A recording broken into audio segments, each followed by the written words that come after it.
नमस्कार दोस्तों, आपका हमारे चैनल में स्वागत है।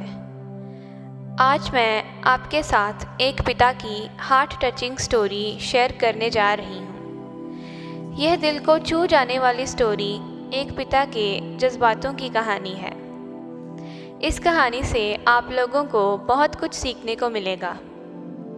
इस कहानी को लिखने का मेरा एक ही मतलब था कि मैं पिता की भावनाओं को आप लोगों के साथ बहुत ही सुंदर स्टोरी में पिरोकर आप लोगों से शेयर करूं। आपने माँ के बारे में तो बहुत सुना होगा, बहुत जगह पढ़ा भी होगा। माँ के लिए अच्छी अच्छी कहानियाँ लिखी गई हैं, लेकिन पिता के बारे में बहुत ही कम लिखा गया है। तो दोस्तों, यह हार्ट टचिंग स्टोरी उन फादर्स को समर्पित है जो अपने परिवार के लिए जी जान से काम करते हैं, खुद की इच्छाओं को मारकर अपने बच्चों के सपने पूरे करते हैं। यह स्टोरी शुरू होती है जब मैं घर से गुस्से में बड़बड़ाते हुए निकल आई थी और बस स्टैंड की तरफ आगे बढ़ने लगी थी। मैं मन ही मन बड़बड़ा रही थी। पता नहीं कितने पैसे छुपा के रखे हैं, लेकिन मेरे लिए एक स्कूटी नहीं ले सकते। अब मैं यहाँ से चली जाऊँगी और तब तक वापस नहीं आऊँगी जब तक मैं खुद के पैसों से बाइक या स्कूटी नहीं खरीद लेती। इतना सोच ही रही थी, तभी मेरे पैर में मुझे कुछ चुभने का एहसास हुआ। नीचे देखा तो समझ आया कि जल्दबाजी में पापा के जूते पहन आई हूँ। उन जूतों में कील उभरी हुई थी जो मेरे पैर में बार बार घाव किए जा रही थी। लेकिन उस समय गुस्सा अधिक था, तो मैं बड़बड़ाते हुए आगे बढ़ गई। एकाएक मुझे याद आया कि मैं पापा का पर्स भी अपने ही पर्स में ले आई हूँ। मेरे खुराफती दिमाग में एक ख्याल आया, क्यों ना आज पापा का पर्स चेक किया जाए, जिसे आज तक उन्होंने किसी को भी हाथ नहीं लगाने दिया।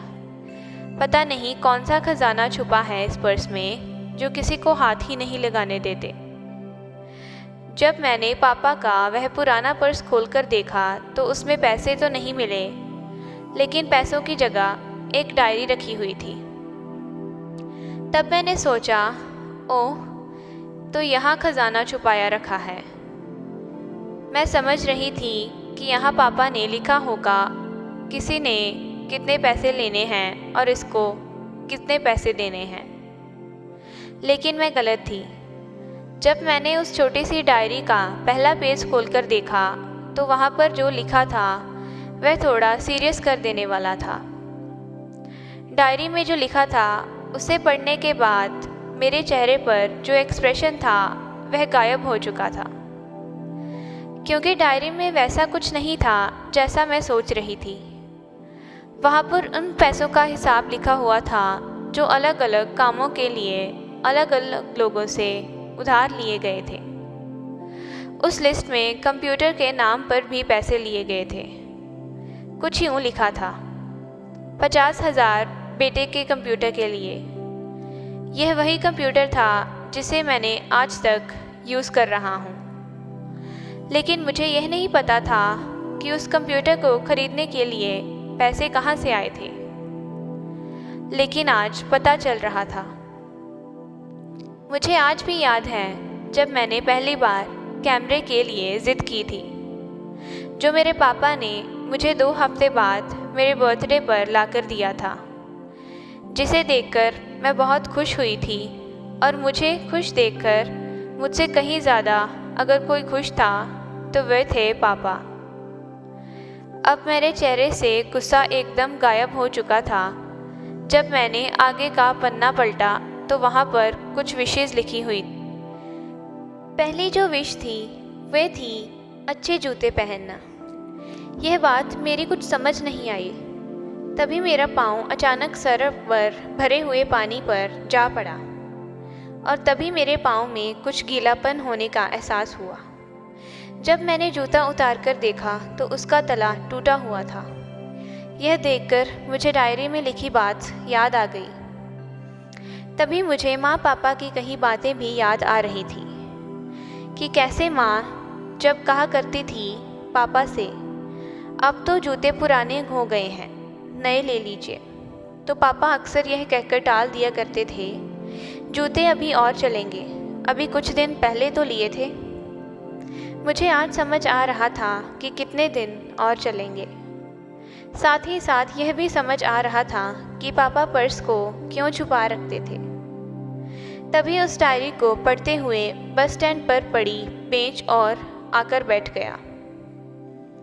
तब उस डायरी का आखिरी पन्ना बचा हुआ था। उस पन्ने को जब मैंने पलटकर देखा तो वहाँ कल की डेट लिखी हुई थी। तारीख के नीचे लिखा हुआ था 50,000 रुपये बाइक के लिए। बस इतना पड़ा और दिमाग सन्न रह गया। अब मेरे मन में कोई शिकवा गिला नहीं बचा था, बस मेरी आंखों से आंसू चले जा रहे थे। मुझे आज तक नहीं पता तब मैं क्यों रोई जा रही थी। अब मैं जल्दी से घर की तरफ भागी, लेकिन जूतों की वह कील पाँव में अब तक घाव बनने में कामयाब हो चुकी थी। मैंने जूतों को रास्ते में ही निकालकर फेंक दिया और भागते लड़खड़ाते हुए घर जा पहुंची, लेकिन पापा घर पर नहीं थे। मैं समझ गई वह कहाँ थे। मैं सीधा पास वाली स्कूटी एजेंसी की तरफ भागी। पता नहीं आज कहाँ से इतनी ताकत आ गई थी कि मैं भागते हुए थक नहीं रही थी, और वह भी बिना जूते के नंगे पैरों में। जैसे तैसे मैं बाइक एजेंसी पर पहुंची। पापा वहीं थे। मैंने पापा को दौड़कर गले लगा लिया और मेरी आंखों से आंसू रुकने का नाम ही नहीं ले रहे थे। पापा को समझ नहीं आ रही थी आखिर क्यों रो रही हूँ मैं। मैंने पापा से कहा, पापा मुझे स्कूटी नहीं चाहिए, आप अपने लिए जूते ले लीजिए। अब आज से मैं जो भी करूँगी अपनी मेहनत से अपने बलबूते पर पढ़कर करूँगी। दोस्तों, बस इतनी ही थी यह कहानी। यह स्टोरी लिखते हुए आज फिर से मेरी आंखें नम हुई हैं। मैं आज आपसे कहना चाहूँगी, ठीक ऐसे ही होते हैं हमारे पिता। हम अक्सर देखते हैं कि हम अपनी माँ के हर बात शेयर करते हैं, और माँ भी इसके बदले में हमें बहुत प्यार देती है। लेकिन एक शख्स ऐसा भी होता है जो हमें छुपकर प्यार करता है।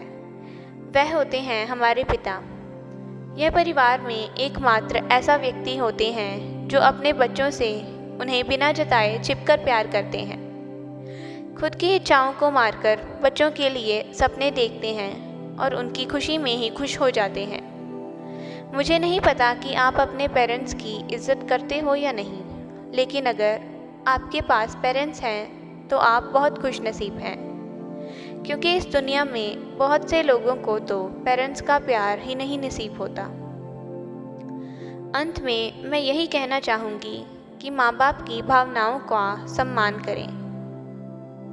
अगर यह कहानी आपको अच्छी लगी हो तो कमेंट करके ज़रूर बताएं और चैनल को सब्सक्राइब ज़रूर करें।